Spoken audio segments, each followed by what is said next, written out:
নমস্কার। আজকে আমরা আলোচনা করব যে মানুষের মনে অপরাধ প্রবণতা কেন আসে, জন্মছকে কোন যোগ থাকলে বা কোন গ্রহ নির্দিষ্ট থাকলে মানুষের মধ্যে অপরাধ প্রবণতা আসে। দেখুন, রাশিচক্রে আমরা যদি মেষকে 1 ধরি, 1 2 3 4 5 6 7 8 9 10 11 12। কারো যদি রবি তুলা রাশিতে থাকে, রবি আমরা তুলা রাশিতে নিচস্থ হয়, রবি তুলা রাশিতে নিচস্থ হয়। যদি শুভ নক্ষত্র না পায় তাহলে রবি এখানে খারাপ ধরতে হয়। তো রবি যদি তুলা রাশিতে থাকে অথবা বৃশ্চিক রাশিতে থাকে, মকর এবং কুম্ভ রাশিতে থাকে, তাহলে রবি যদি তুলা রাশি, বৃশ্চিক রাশি, মকর রাশি এবং কুম্ভ রাশিতে থাকে, তাহলে এই জাতজাতিকার মধ্যে মিথ্যা কথা বলবে এবং মিথ্যা মামলাতে সাক্ষী দেওয়ার প্রবণতা থাকবে। এক। দ্বিতীয় নম্বর, অষ্টমপতি যদি অষ্টমে থাকে, ধরুন মেষ লগ্ন, তাহলে এখানে বৃশ্চিক হচ্ছে অষ্টম ভাব, তাহলে এর অধিপতি মঙ্গল, তাহলে অষ্টমপতি যদি অষ্টমে থাকে তাহলেও কিন্তু মিথ্যা কথা বলবে বা চুরি ছিনতাইয়ের একটা প্রবণতা তার মধ্যে থাকবে। আর কুম্ভ রাশিতে যদি রবি থাকে, তাহলে কুম্ভ রাশিতে রবি থাকলে এবং শনির সঙ্গে যদি শনি সিংহ রাশিতে থাকে, ধরুন শনি আছে সিংহ রাশিতে আর রবি আছে কুম্ভ রাশিতে, এটা ক্ষেত্র স্থান বিনিময় হলো, যে এক্ষেত্রেও কিন্তু ব্যক্তির মধ্যে অপরাধ প্রবণতা থাকবে বা যাতে একটু নিম্নমানের হবে, অর্থাৎ তার মধ্যে এই অপরাধ প্রবণতা কিন্তু থাকবে। আবার যে কোনো লগ্নের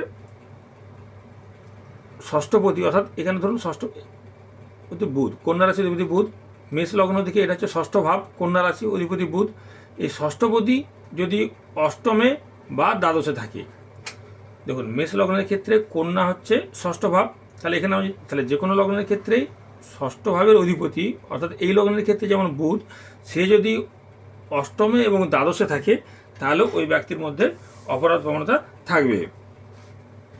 আবার জন্মছকে যদি কোথাও শনি প্লাস মঙ্গল একসাথে থাকে, যদি শনি মঙ্গল যোগ থাকে বা শনি মঙ্গল একসঙ্গে থাকে, তাহলেও জাতকের মধ্যে সে জাতক অপরাধী হবে বা তার মধ্যে অপরাধ প্রবণতা থাকবে। আবার শনি যদি দ্বিতীয় থাকে, আমরা দ্বিতীয় থেকে বিচার করি কি বাকশক্তি বা কথা বলার, সেটা আমরা দ্বিতীয় ভাব থেকে বিচার করি, তাহলে এই দ্বিতীয়ভাবে যদি শনি থাকে, যদি আমরা মেষ লগ্ন ধরি তাহলে দ্বিতীয় ভাব হচ্ছে বৃষ রাশি, এখানে যদি শনি থাকে বা যে কোনো লগ্নের দ্বিতীয় যদি শনি থাকে তাহলেও কিন্তু সে মিথ্যা কথা বলবে। বুধ যদি পীড়িত হয়, যে কোনো বুধ মীন রাশিতে নিচস্থ হয় যদি ভালো নক্ষত্র না পায়, বা বুধ যদি কোনো রাহুযুক্ত হয়, বা বুধ এক কথায় যদি পীড়িত হয়, তাহলে বুধ যদি পীড়িত হয় তার মধ্যে কিন্তু অপরাধ প্রবণতা আসবে। আবার মঙ্গল কর্কটে নিচস্থ হয়, তাহলে মঙ্গল যদি নিচস্থ হয় বা দুর্বল হয় তাহলেও কিন্তু সেই ব্যক্তি একটু বদমেজাজি টাইপের হবে। আবার নবাংশে ধরুন মেষ লগ্ন, দশমপতি হচ্ছে এখানে শনি, এই শনি যদি মঙ্গলের নবাংশে থাকে, যে কোনো লগ্নে যদি দশমপতি শনি হয়, সেই শনি যদি মঙ্গলের নবাংশে থাকে তাহলেও কিন্তু ওই ব্যক্তির মধ্যে অপরাধ করার প্রবণতা বাড়বে।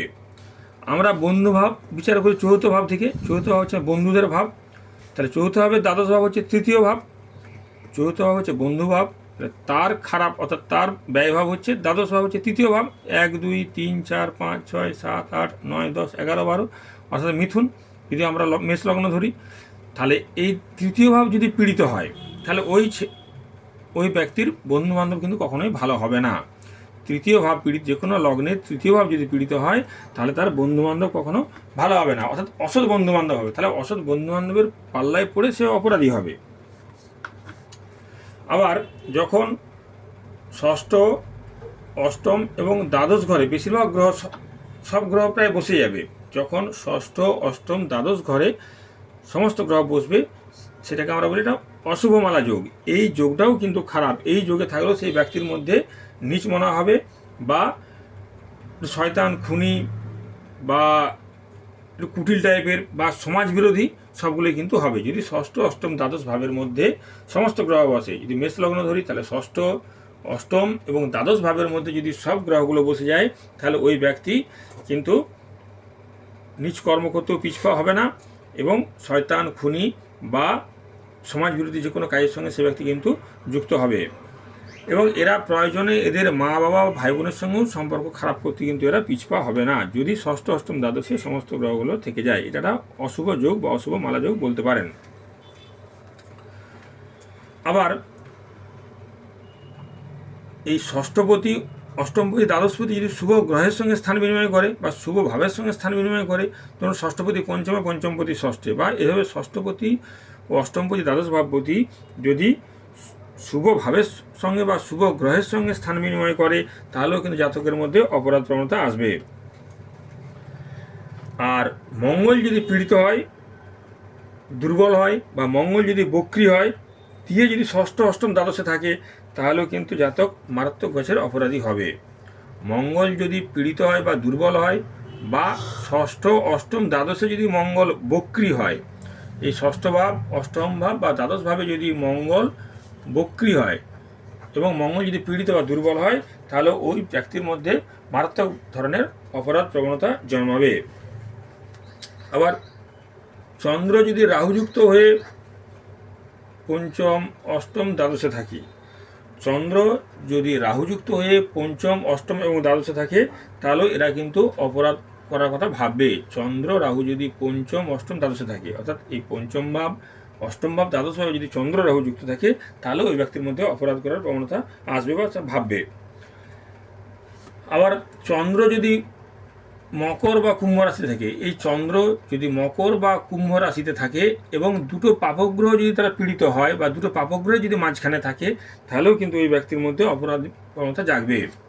চন্দ্র যদি মকর রাশিতে থাকে বা চন্দ্র যদি কুম্ভ রাশি থাকে, অর্থাৎ যাদের রাশি মকর বা কুম্ভ, এবং সেই চন্দ্রের আগের ঘরে বা পরের ঘরে যদি কোনো পাপগ্রহ থাকে, বা আগের পরের দুটো ঘরে যদি, ধরুন মকর রাশি, তাহলে এখানে কারো মকর রাশি, তাহলে মকরে চন্দ্র আছে, তাহলে এখানে বসে আছে রাহু, এখানে বসে আছে মঙ্গল, তাহলেও কিন্তু, বা এই চন্দ্র যদি পীড়িত হয়, তাহলেও কিন্তু এই ব্যক্তির মধ্যে অপরাধ প্রবণতা বাড়বে।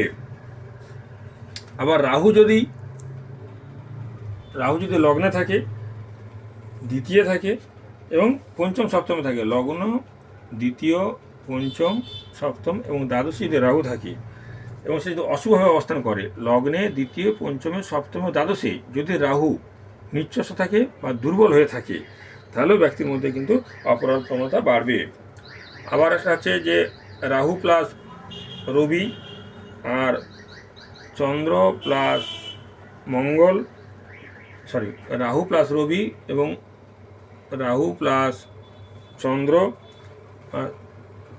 শনি প্লাস রাহু, যদি রাহু রবি, রাহু চন্দ্র, শনি রাহুর যোগ জন্মছকে থাকে, তাহলেও কিন্তু জাতকের মধ্যে অপরাধ করার চিন্তা ভাবনা আসবে। রাহু রবি, রাহু চন্দ্র এবং শনি রাহু যদি কারো জন্মছকে একসাথে থাকে, তাহলেও ওই ব্যক্তির মধ্যে অপরাধ প্রবণতা বাড়বে। কারণ রাহু চন্দ্র যোগ মনে স্থিরতা রাখবে না, রাহু রবির যোগের জন্য তার মান সম্মানের ভয় থাকবে না বা বেপরোয়া টাইপের হবে, আর শনি রাহু তো আমরা কাল্পনিক যোগ জেনেই থাকি।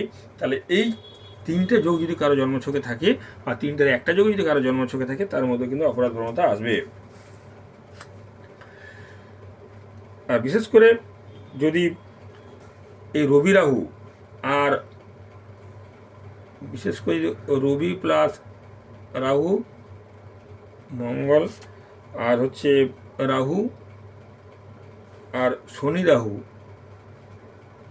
এই রবি রাহু, মঙ্গল রাহু, শনি রাহু যদি কারো জন্মছকে থেকে থাকে, অর্থাৎ যদি মঙ্গল রাহু থেকে থাকে, রবি রাহু থেকে থাকে, বা মঙ্গল রাহু থেকে থাকে, বা শনি রাহু থেকে থাকে, তাহলে ওই ব্যক্তি কিন্তু মারাত্মক ধরনের অপরাধী তৈরি হবে। রবি রাহুর গ্রহণযোগে, রবি হচ্ছে মান সম্মানের কারক গ্রহ, তাহলে ওই ব্যক্তির মধ্যে মান সম্মান বোধ থাকবে না, একটু বেপরোয়া টাইপের হবে। রবি রাহুর গ্রহণযোগ থাকলে, মঙ্গল রাহুর আমরা ছনছাড়া যোগ জানি, এবং শনি রাহুর যোগ, এই তিনটে যদি একটা যোগও যদি কারো জন্মছকে থেকে থাকে, তাহলে কিন্তু ওই ব্যক্তির মধ্যে অপরাধ প্রবণতা বাড়বে। সুতরাং আমরা এইভাবে বিচার করে থাকি যে একটা কোন ব্যক্তির মধ্যে বা কোন জাতক জাতিকার মধ্যে অপরাধ প্রবণতা থাকবে। নমস্কার।